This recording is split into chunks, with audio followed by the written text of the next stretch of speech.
Welcome to the Stretch to Go podcast. My name is Ian Ray, your host. Today I have Rachel Ridgeway, based out of Denver, Colorado. She is the founder and creator of Aira Basics. Rachel, welcome to the Stretch to Go podcast. Thanks for having me. So, Rachel, tell us why you started creating a sock company, not just any kind of sock, but why toe box socks? What was your story behind it? Yeah. So I would say I got into barefoot shoes probably about 4 years ago. I have two little kids, and it was somewhere between after I had my daughter, who's almost 5, and then before I had my 2-year-old son. And that's important because of how I felt basically during pregnancy with both kids, coming from like a non-barefoot shoe to a barefoot shoe. So after I had my daughter, uh, I connected with a ton of different foot health professionals. I'm a personal trainer by trade. And so I connected with tons of different accounts, PTs, and just foot health experts in general, and became interested in the idea of barefoot shoes. So I bought my first pair of Vivos. This was probably, like I said, about 4 years ago. And I was mostly just wearing them in the gym because I wanted to see if it helped how I felt in my workouts. I was experiencing quite a bit of like lower back pain, and I had some difficulties with my delivery with my daughter. So just kind of the recovery process was hard for me. And so I noticed pretty quickly that I just felt a huge difference in my workouts. And then I found myself just reaching for my shoes, my barefoot shoes on family walks and just like running errands and different things. So before you knew it, I was wearing them, 90% of the time. And I just started noticing different small things at first where it was like my foot shape changed a little bit. Like my splay got a little wider, and I was like, oh, that's interesting. And then ironically, I got pregnant with my son, and I kept wearing barefoot shoes kind of throughout that pregnancy. And towards the end, I noticed I had little to none when it came to like foot swelling, and my back like felt night and day different compared to my first pregnancy where I was wearing like super heavily cushioned shoes. So I became a believer really during that period because I obviously noticed, certain things, but it wasn't until that pregnancy that I was like, wow, these are really changing how I feel in my own body. So I became a firm believer. And then I started buying tons of different shoes and replacing a bunch of different things I had in my house. But it was kind of around that time I realized socks can be just as bad as the shoes themselves. And a lot of times you're in your socks longer than you're in your shoes, especially if you're someone like myself who works from home. Yeah. And so I was wearing my socks all day, and I started noticing it becomes hard to unnotice once you notice it. But like most traditional socks have a really tight elastic band in the toe area itself that tends to compress your toes together. I know that's why a lot of people then kind of reach for toe socks. For me specifically, I never could get over the texture of the feeling having something between my toes. I also like to joke I was a child of the 90s, and toe socks had a big moment back in the 90s. And I like vividly remember being at a sleepover, and I had my like rainbow toe socks on, and everyone was wearing them, and I couldn't stand the feeling. And so I would pull my toes out and just sit in like the base of the foot because I couldn't stand it. Drove me nuts. I don't know why. It's just a texture thing for me. But then kind of as I started pursuing down this path, I found that I'm not alone in that. There's a lot of people that it does bother that having that fabric between the toes, and some people just don't like the aesthetic of it. So it was funny because when I brought the socks to the expo, I was nervous because I thought everyone was going to just rip me apart for them not being toe So socks. socks. But it was actually really, yeah, but I felt like the idea was actually really welcomed because people were like, no, there needs to be an alternative if you're not someone who loves this and you just want something that's like a better option for your feet. So as I, kind of ruled toe socks out for myself, I was trying to find just foot shaped socks that were maybe, just more comfortable, less restrictive, didn't have quite the same kind of tight elastic in the toe. And there are a lot of brands that make barefoot shoes that do make socks like this, but not many of them. Actually, none of them are based in the United States. And so importing, socks felt a little insane to me. The other thing was that they didn't have socks for infants through adults. And so I have two little kids, and I wanted to make sure that I was taking care of their feet too. And it was really hard to find good socks for my kids. So I think it really that was the push that made me want to start the brand, was strictly from a mom standpoint of like, where's the good option for my kids? And there are some brands that do make kid socks as well, but a lot of the colors are really bright and in your face. And I'm a neutrals gal myself. So I was like, where are the white and black, just like standard neutral colors? There weren't any. So I decided, I was like, I'm going to make this because I feel like it's a big gap in the market, and try to just take a stab at it the best I can and see what happens. And so that's how Aira was born. So the name Aira Basics, Yeah. why did you choose that? So naming a brand is like just as hard as naming a child. I swear. I've named two kids, and I will tell you that I like grappled with this for months, but then finally had to pinpoint something. And so the name Era just came from like a new era of lightweight socks. And just rethinking socks. And so I wanted them to be very light on the feet. I didn't want them to feel super heavy. I wanted them to be very thin so you could still feel the floor. I wanted it to resemble the feeling of being barefoot. So Era just kind of came to me one day, and I liked the flow of it, and I liked that it was a symmetrical logo. And I just thought, I was like, okay, I could do some things with this and make it look like a cool brand. So the name just, I don't know, just stuck. And again, it's socks are a basic garment. So I liked adding the word basics to it. So yeah, that's how it was born. What year was this when you started? So it's been a little over a year, actually. So not terribly long from like concept to production, but I will tell you, it feels like it's been an eternity because, the development does take a lot of time and a lot of effort. And so to basically be almost a year and a half into a brand and just now be about, to sell it to people for the first time, it feels like a long time. But yeah, I started the process. It was like August of 2024. Okay. Yes, 2024. Okay. Cool. So I hit my year this last August. So Yeah. basically when you went to Anya's at Barefoot X, I was like, you're pretty really Yes, new into it. I was new. I actually, again, everything takes 10 times longer than you think it's going to. So the expo was in May. I had pretty solid samples at that point to show, and we were really close to signing off on the first design. But then I ran into some hiccups that, there was just both political and fabric, and we had all sorts of just, challenges that we had to kind of overcome. And so the process took longer than I thought. We were originally supposed to have inventory by like end of August. And so I have the black crew socks are in now. The white ones are literally like on a plane as we speak. So they should be here by February 6th, which is exciting. And so we'll be launching first with just crew socks, and then the ankle socks will be shortly behind. But when I was presenting in May at the expo, I was under the impression like, oh, these will be here May or August or September. They're very close. And then it took, a good 6 months after that to get them really going. So it's always longer than you think. I'm sure any entrepreneur, especially like a product-based business can attest to. It always takes longer than they say and that you think. But it's exciting to see it finally like this close. Like we're so close. What's been the hardest part about starting a business from scratch, not knowing anything about flocks? Yeah, gosh. There's so many things. Again, it's like business 101 in real time.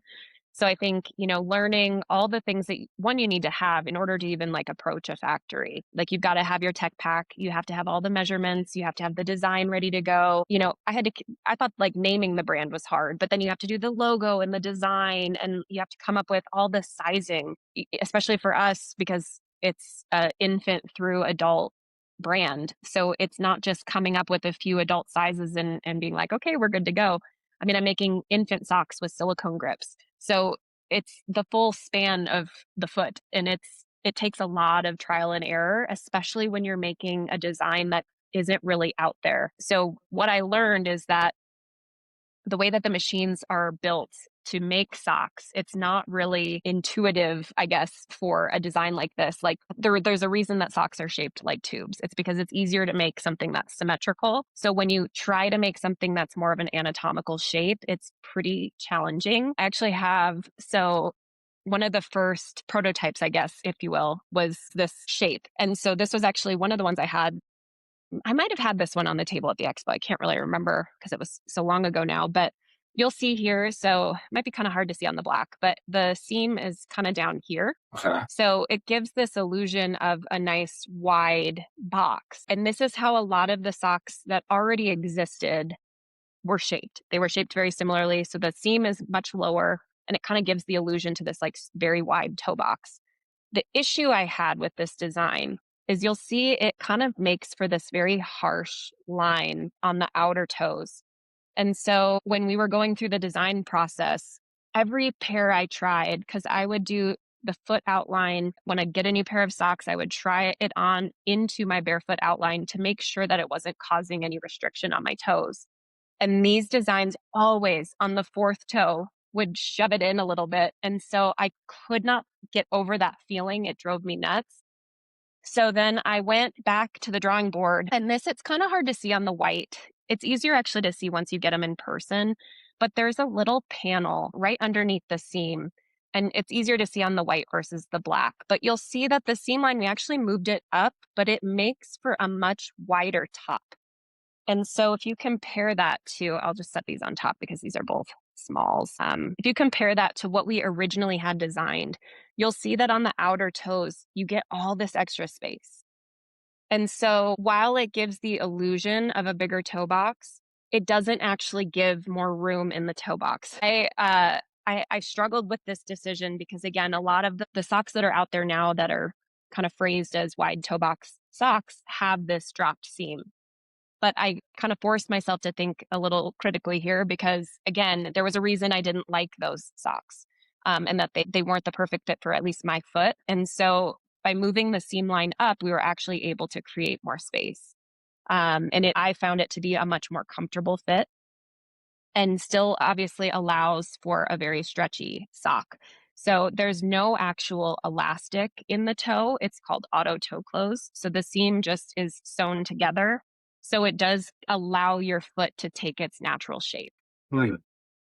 Now, again, I know that the toe sock people are going to come for me and say, it's not going to ever give you that full freedom that a toe sock gives. And that's true. It's like comparing mittens and gloves. They're never going to feel exactly the same. Yeah. But my goal was to make this feel as close to that as possible. And I think we did a pretty good job. And that's while including a thinner material, like you're saying, so you can get that Yes. feeling, right? Yeah. Yes. Yes. So you'll notice a lot of our testers, because I recruited many, many different foot types when we were testing these, just because I wanted to make sure they felt good on as many feet as possible. Obviously, it's just like barefoot shoes, right? It may not be the perfect fit for every single foot. Yeah. It's really hard to do. But for the vast majority of people, I wanted this to be a solid option. And a lot of the testers that tried them, compared them to almost like a feeling of a dress sock. Yeah. It's very, very thin on the foot. It feels very light. So compared to like a traditional gym sock, the first time you put this on, you're going to say like, "Whoa, this feels very, very lightweight."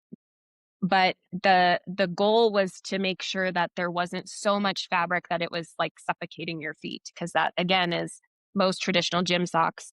They have a lot of fabric. They are very thick, and that's part of the problem. So I wanted to create something that had really adequate stretch and just felt really lightweight on the foot.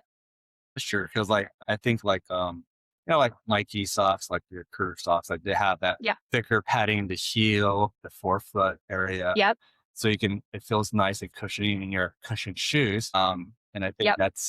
that typically will take away from that, like saying proprioception or to be able to feel the Yes. ground, right? Yes. Yeah. And the other thing that was really important to me in making a very thin sock was to make sure that they lasted. So I actually opted to do third-party durability testing. I don't know if all brands do this. It was something that I thought was very important while we were kind of debating if we wanted to add reinforcements or not to the toe and the heel specifically. But basically, what that process looks like is you pay a company, an outsider company, to take the product. They put the sock on basically like a mannequin foot, and they rub it in a pattern that's essentially a figure eight on a piece of fabric that's like almost like a sandpaper Okay. material. And so they rub it in a figure eight, and the max durability that they'll test for fabrics like this is 20,000 cycles.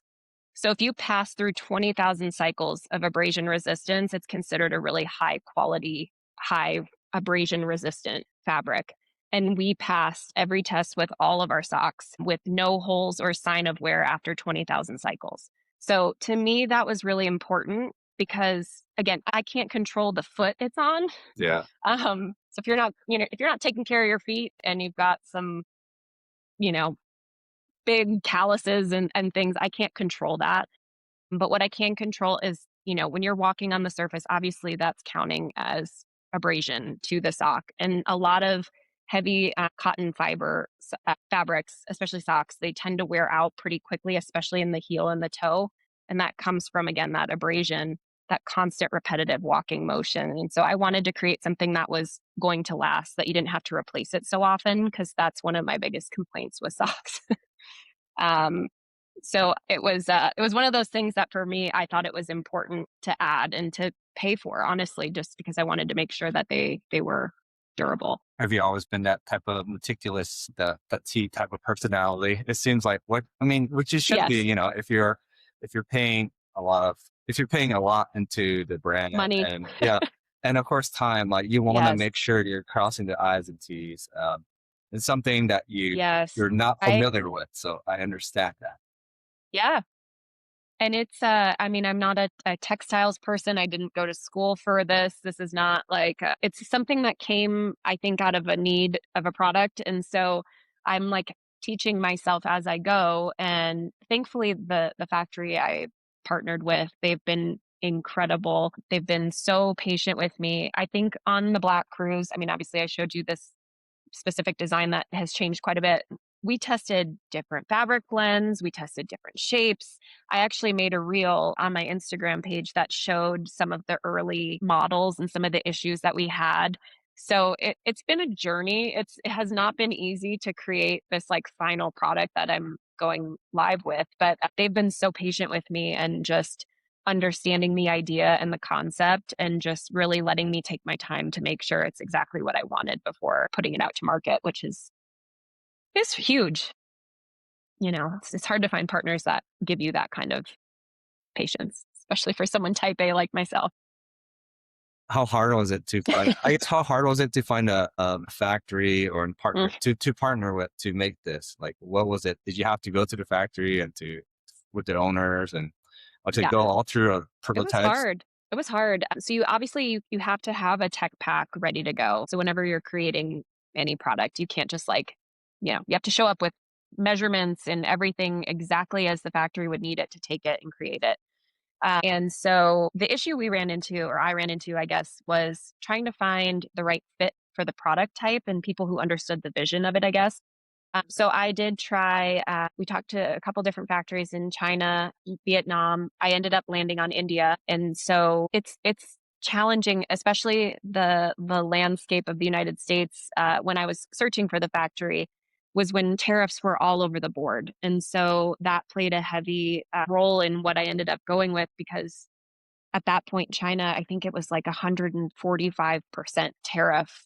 And so as a new brand, I was very scared to select a factory and have it be so unknown, especially for something like socks. Because I will tell you, even with going with India, my shipping and my delivery costs cost me more than making the product themselves. So it's it's pretty wild. So you do have to really consider what that all-in cost is going to be, what your landed cost is going to be. And so in talking to some of the factories, there were some really wonderful factories that could have probably made a really high quality, amazing sock. But when you factor in all the different costs and taxes and stuff, it skewed me more towards the factory I ended up working with in India.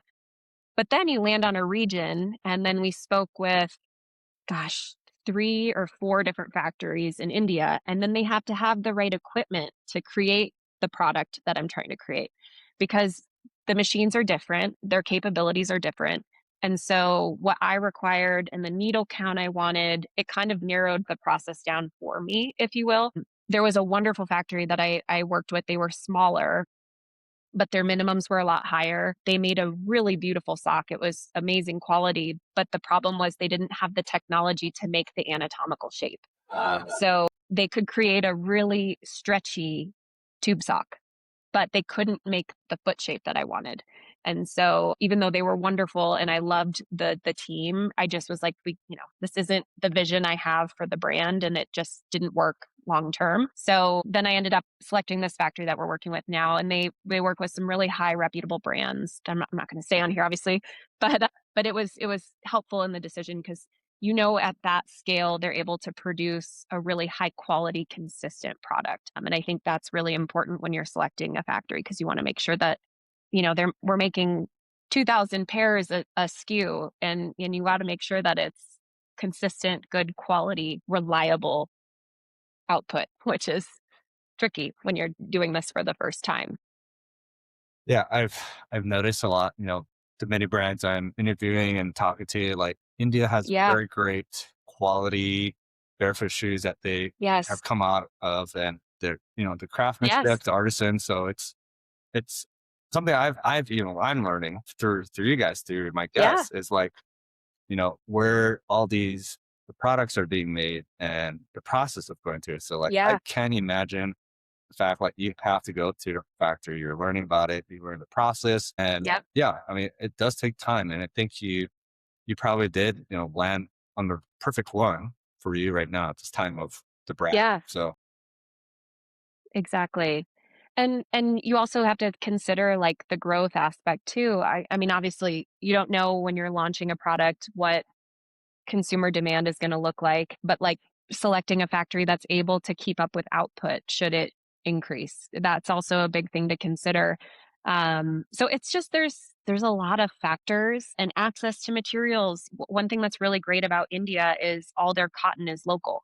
So it cuts down on some of the transportation fees that are associated because obviously everything packages into the price that it costs me to make the sock. And so when they're purchasing cotton that's local, it's much cheaper than importing that cotton from somewhere else. So just like little things like that that are nice. But I felt a really strong connection with the team at this factory. They're wonderful. Can't say enough good things about them honestly. And it's just been a really great partnership. So I'm just pleased to, have found something because it's trial and error. And I know a lot of brands that will pick a factory and then they end up switching. And it's hard to do once you have production going. And so you really want to try to nail that down in the first go. But people do change because it's a struggle to land on the perfect partnership. so switching gears, now you're talking about like Yeah. toe socks, people who love toe socks, and Yeah. whatnot. Because I wear both toe socks, white toe box socks. But Yeah. let's kind of talk about the benefits of white toe box socks from regular socks. Because I know we're talking about how like that fourth metatarsal of the toe kind of gets squished. Yes. And depending on the shape of it, even some people's shapes of the foot, So Yeah. give me your take of the benefits. List some of the benefits that you find that why toe box socks are great for everyone. Yeah, I think the biggest thing that I found, and just even comparing to my just conventional socks, is most brands, a cheaper way to make a sock is to put the actual elastic band in the toe. So the auto toe close version is more expensive. So to make a cheaper sock, a lot of brands will have that little bit of elastic in the toe. Uh-huh. But think about elastic, you stretch it and it pulls back. So if it's in the toe box of your sock, the natural desire, I guess, of that piece of elastic is to tighten back up to its natural shape. Yeah. So it just naturally forces your toes together. And I always like to do this with my own socks now. I don't need to anymore, obviously, because I have an abundance of socks at my house. But when I was, kind of identifying which of my socks kind of needed to go or I didn't want to wear anymore before I created Aira, outlining your foot shape and on a piece of paper and then stepping into it with the socks that you're wearing is a really easy way to see how compressive your sock is. And what I noticed about my own socks is the ones that had a really heavy, thick fabric blend tended to squeeze more than some of my thinner, lighter socks. And again, I didn't have a ton of socks that had no elastic in the toe like this. A lot of them had the elastic, but again, the thinner ones seem to stretch better. So that's, I think, one of the first things that, you kind of want to be aware of. But it's just the same as with barefoot shoes. Anytime your toes are restricted or they're squeezing together, obviously maybe not as much as with shoes, but you're running the risk of running into hammer toes or bunions down the line. And so just being more aware of your toes actually able to spread and move, and to get some of that flexibility, because a lot of socks, they do really heavily restrict movement. And if you're one of those people that the second you get home, you can't wait to take your socks off, that's probably telling you something about what it's doing to your foot. So I think just allowing like the air circulation too. There's a lot of people that complain about things like blisters and just discomfort from wearing socks. But I think for me, the big thing was just the movement restriction, having a fabric that allowed for that full toe splay when you're walking in your barefoot shoes, because it's counterproductive to put a sock on that's going to squeeze everything together while you're in a shoe that allows for the space. So I think that they just go hand in hand. And again, nothing wrong. If you love toe socks, like that's amazing. I think it's a beautiful product. And really, this came out of a need for people like myself, like I said, who just don't like the feeling and you just want something that's better. Or even if you've got little kids, like you're not going to wrangle a 2-year old into a toe Toast sock. socks. Yeah. I don't care who you are. If you think you are, you don't have a 2-year-old or you've never had children. I think getting socks on kids in general is challenging. So what's been really cool is to see just the difference in how it affects the shape of my kids' feet. So I think even if you're a toe sock lover, there's space in this brand if you are a parent and you just are trying to find a better option for your kids. I also had someone at the expo that said they love toe socks, but there's days they just don't want to deal with putting them on. And so every once in a while, he's like, I just want to throw a regular sock on and run out the door. I don't want to like deal with getting them on. So he's like, it's not that I'd wear these every day, but there are days where it is nice to just pull something up and be done.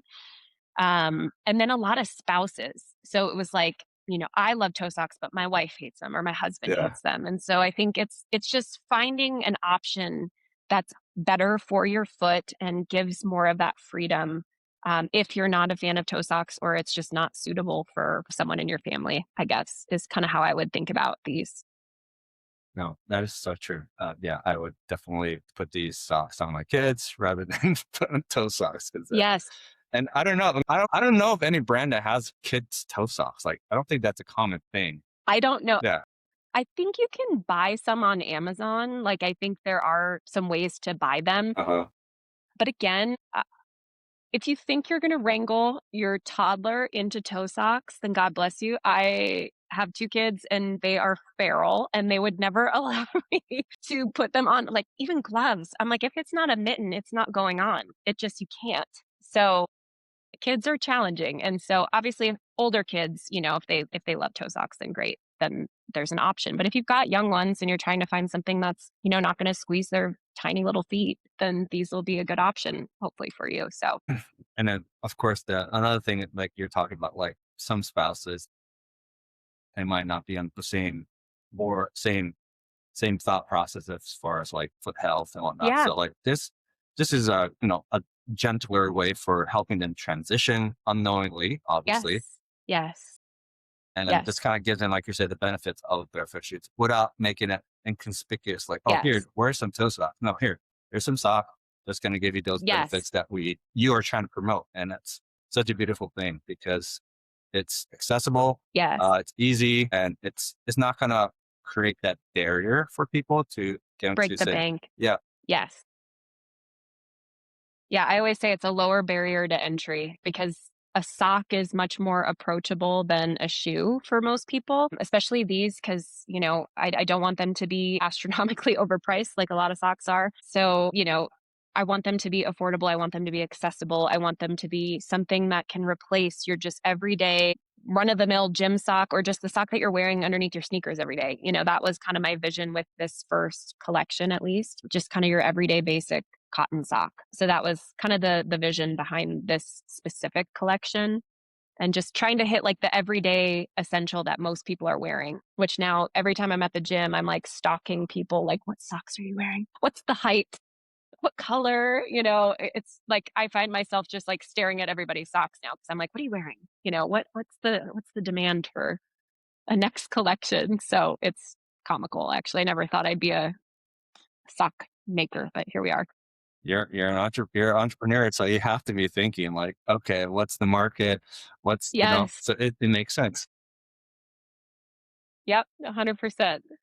As far as like the creating awareness and exposure to the brand, Yeah. what are you trying to do for this upcoming year? Now that the socks are going to be released, what are you trying to do to create some awareness and exposure and just really educating clients about Air socks? Yeah, it's hard because I don't know that everyone understands it fully yet. I think a lot of people, even in my own personal life, have been like, but isn't it just a sock? Like, does it really matter? So I think honestly, the first group of people that will truly understand the benefits are people who are already, subscribed to the barefoot shoe world because you've already seen the benefits, you've already felt the benefits. So I think primarily that will be my first focus is just getting it out there to people who already love the barefoot world and just maybe are looking for this and haven't found a good fit yet. I think tackling the broader everyday average Joe who doesn't know anything about barefoot shoes is a harder hill to climb. I've started in just even in my own immediate circle trying to educate, but people that don't get it don't get it. And so that's a bigger challenge I think for me.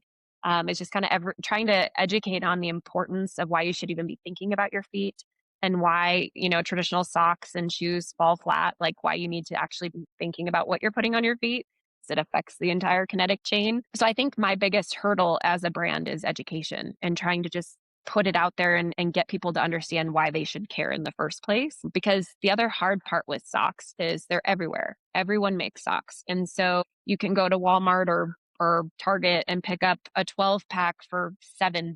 And I'm never going to be able to compete with that as a small brand. So it's really the education piece about, what you should be looking for in your socks and why you should care. That's going to be my biggest, I think, battle as a brand and what I'm going to try to keep promoting on my page, my socials and things on my website. Partnering with people like you who actually care in this world and about foot health and just different influencers in the space who care and want to promote, the brand itself. I think that's probably the biggest way I'll get the word out initially. And then, yeah, we'll see. I think, like I said, the broader group of people who are not in this world, that's going to be the biggest challenge is getting buy-in, I think, as to why it's something they should even care about or think about. And then last question, where do you see, Yeah. what's your goals for Air Basics in the next 5, 10 years? It's so funny. I don't have a set vision, I would say, of where this goes because I'm just kind of taking it as it comes, to be honest with you. I do see expansion. I see expansion into different shape or not shapes, but lengths. So, like the first launch will be crew socks. Then we're doing an ankle sock after that. Those are in production right now. I see a quarter crew in the future, probably white and black. So different styles of sock for sure, different colors potentially. I've even kind of batted around the idea of different fabric blends because I know obviously everyone loves a merino wool blend. So, Yeah. talking about that potentially down the line too as a potential option. So I think just expanding, I think as a brand, I want to be aware of what my consumers want. Like, what do you want to see from me? Because that will dictate kind of the direction I go as a so if there's certain things you're dying to see in a sock, that's what I'm kind of using. I'm using feedback from my audience to see what do you want to see next? What would you consume next? Like what's missing out there that I could help kind of fill the gap for. So that's really it. Like I don't really have a goal to expand to other types of garments or anything like that. I really want to hone in on the sock Yeah. because I do think it's something that's neglected. Like I said, a lot of brands that are doing this are just creating maybe one or two options. They're not creating like a full suite of socks. And so I want to have options for people because I know there's people that love color. There's people like myself who love neutral. I just giving a good variety of options, I think would be my goal and just hopefully growing in a sustainable way. And honestly, it just, you don't know how they'll do until they launch. So I'm just hoping that people love these initially and that they do well. Otherwise, I have socks for the rest of my life because I'm like, we're drowning in socks in this house. I have socks everywhere. Every cabinet, every storage Right behind container you. in my house is like, yes, literally all these cabinets are full. I've got a unit next to me that has like all the socks that I'll do for pick and pack for orders once we launch. I have a warehouse space that has overflow because I can't store all the socks and I don't even have all of them yet. Yeah, we're drowning in socks in this house. So if they don't sell well, I will just wear all my socks forever. And every family member can expect socks for gifts for eternity if they don't sell. Just kidding. I'm sure they'll do fine. Well, Rachel, We'll see. um, I'd love for the audience to learn more about where they can pick up a pair of Air Basics and, of course, ways to interact with Yes. you, learn more about what you're doing Yeah, and the benefits. So, if you want to share with the audience, email, website, sure. social, and then any ways that they can reach out and to interact. Yeah, so I am a one-man show over here. I do everything. You can find us on Instagram is probably where we're most active. I do have a TikTok, but millennial, I'm just not great with the TikTok yet. Yeah. So I do have one, but I would say Instagram is kind of my forte. So at Aira Basics is our Instagram, Mhm. and I'm the one who does all the messaging, all the posting. So if you have any questions, you can always reach out to me there. Email is info@airabasics.com. So you can reach out that way as well. Our website is airabasics.com. So pretty straightforward there. It is not open yet. So if you go to the website, you'll see it's the first to know main screen where you can type in your email if you're interested in getting alerted once we actually go live, which I haven't announced officially yet, but I will share with you because we are so close. So I think, as pending everything goes well, February 9th will be the official launch day. So that's really exciting. We're only a couple weeks away finally. The only reason I haven't announced it officially yet is because they're supposed to land in Denver at the warehouse near February 6th, but it's the transportation from where they drop them off in Denver to my actual space can sometimes take a couple days. So I'm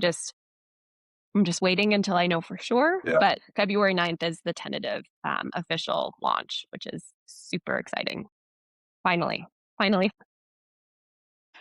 been forever. Well, hey, I am looking forward to it. Like I said, I've already wearing my first pair. They do have that like texture, kind of reminds me, like say, like dress socks. So definitely, I would say Yes.